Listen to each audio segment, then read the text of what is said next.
तर छत्रपती संभाजीनगरमध्ये प्रशासनाचा भोंगळ कारभार समोर आलाय। मृत सहाय्यक शिक्षकावरती छत्रपती संभाजीनगर मनपा निवडणुकीची जबाबदारी देण्यात आली। ऑक्टोबर 2025 मध्ये खरतर मृत पावलेल्या संभाजी कर्डिले यांना मतदान अधिकारी म्हणून जबाबदारी देण्यात आली। तर नोव्हेंबर 2024 मध्ये मृत पावलेल्या राजेश बसवेंची मतदान केंद्राध्यक्ष म्हणून नियुक्ती करण्यात आली।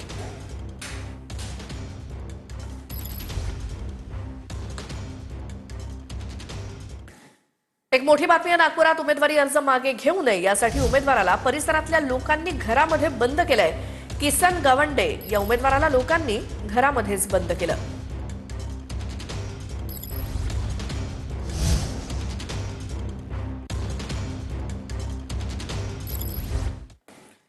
नंतर प्रभाग क्रमांक 95 मधील बंडखोर चंद्रशेखर वांगणकर हे नॉट रिचेबल आहेत। चंद्रशेखर वांगणकर ठाकरेंच्या शिवसेनेचे माजी नगरसेवक आहेत आणि प्रभाग क्रमांक 95 मधनं हरीश शास्त्री ठाकरेंच्या सेनेचे अधिकृत उमेदवार आहेत। तर चंद्रशेखर वांगणकरांनी आपला अपक्ष उमेदवारी अर्ज दाखल केलाय आणि आज उमेदवारी अर्ज मागे घेण्याचा शेवटचा दिवस असताना हरीश शास्त्रींना उमेदवारी दिल्यामुळे चंद्रशेखर वांगणकर नाराज आहेत।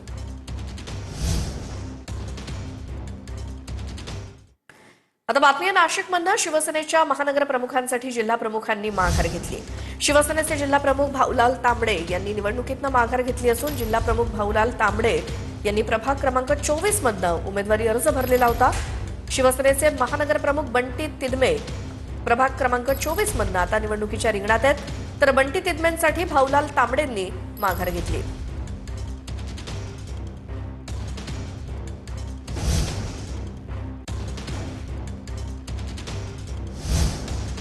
एक मोठी बातमी आहे। दक्षिण मुंबईतील बंडखोरी शमवण्यात भाजपला यश आलेलं आहे। भाजपचे बंडखोर उमेदवार कमलाकर दळवी हे आपला अर्ज मागे घेणार आहेत।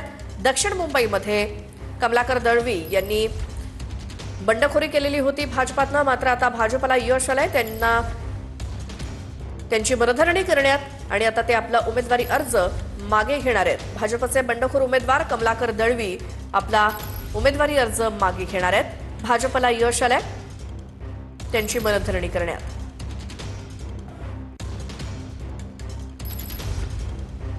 दक्षिण मुंबईतले भाजपचे बंडखोर कमलाकर दळवी यांची मनधरणी करण्यात भाजपला यश आलंय।